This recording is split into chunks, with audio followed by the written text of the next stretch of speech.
This 9/11, the world's top physicists, pilots, engineers joined victims' families to sidestep the mainstream media wall of silence.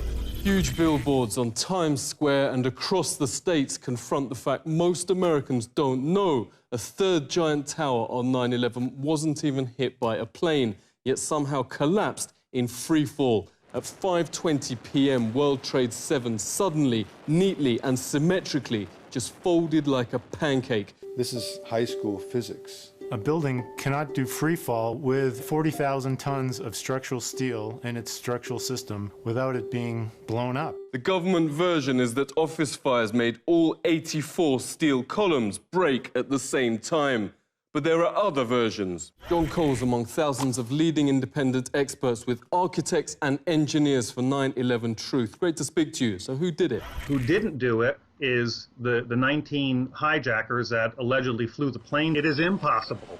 It is impossible to melt that steel by the office fires, the jet fuel, or the collapse itself. It's a physical impossibility. It cannot be replicated experimentally. It defies the laws of physics. If you set aside your politics, you set aside your beliefs and your religion, and you use the scientific method.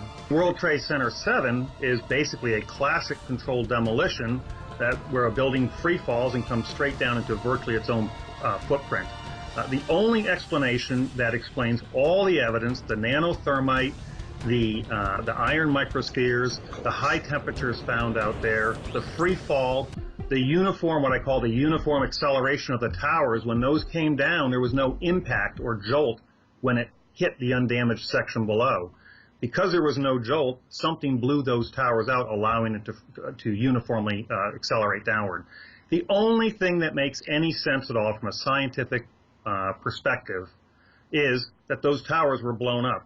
John made a mockery of mainstream sites Nat Geo and Pop Mechanics, who've desperately tried, for instance, to show 175 pounds of military nanothermite couldn't break the columns. John did it with just 1 pound. Can thermite of any type burn through steel beams? I guess it can. Renowned librarian and researcher Elizabeth Woodworth has come in to help form the Consensus 9/11 panel, confirming it uses best practice with the most rigorous peer review. Thanks so much for joining us. There's this remarkably high consensus among experts that the government version can't be right. We have some of the top experts in the field who've published in peer-reviewed scientific journals. And yet, these scientific journals exist, like the Herrott study, but they're never covered in the media.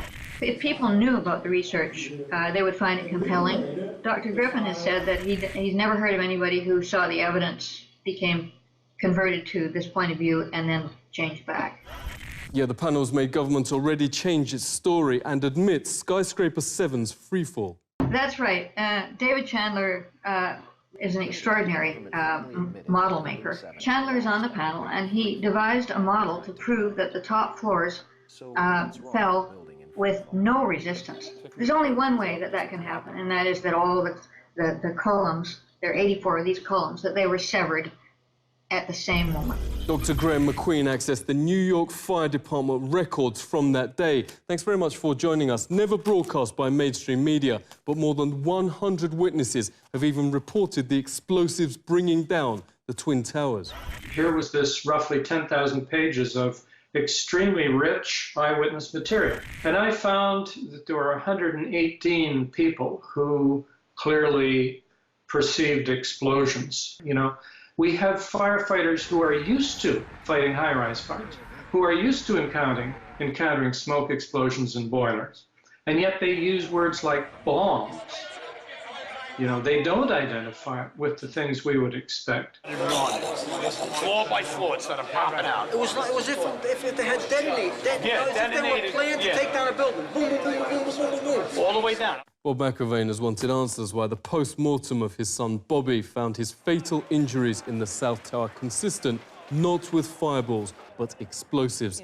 Yet mainstream host Rachel Maddow here recently sneered he's not only a conspiracy theorist for asking questions, but also attempted to connect him to violence and Al-Qaeda. All of these nefarious conspiracies about government plots to kill and conspire and lie about it and cover up the real truth. I mean, this stuff is as ridiculous as it has ever been, but it is as ridiculous as it is dangerous. Bobby's father joins us. Thank you very much for speaking with us. How do you feel first losing your son and now being portrayed as the bad guy?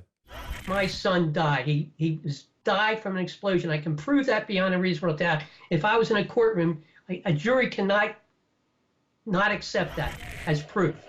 So that's where we have our problem. When I say, well, this is an inside job. Well, my son died from an inside job from someone putting bombs. Detonations. I would make her sit in this room and go through what I just went with you.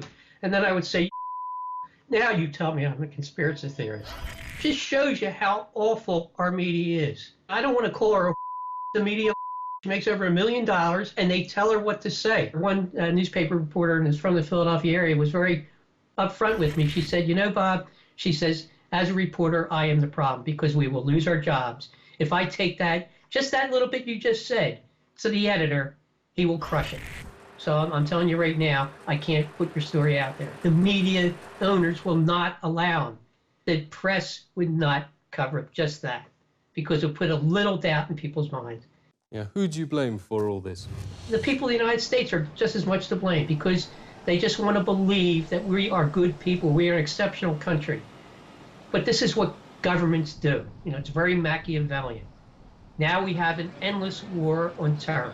I know what these people in Iraq, I know what these people in Syria, I know what these people in Libya, Afghanistan we're going through because they're all losing children. And that's what it's all about. Everybody's losing family members. And it's pure hell. So that's it, Daniel. Tomorrow, Congress votes to bomb Syria, the latest war of the post-9/11 era. The US would now officially be Al-Qaeda's air force, notes former Congressman Kucinich.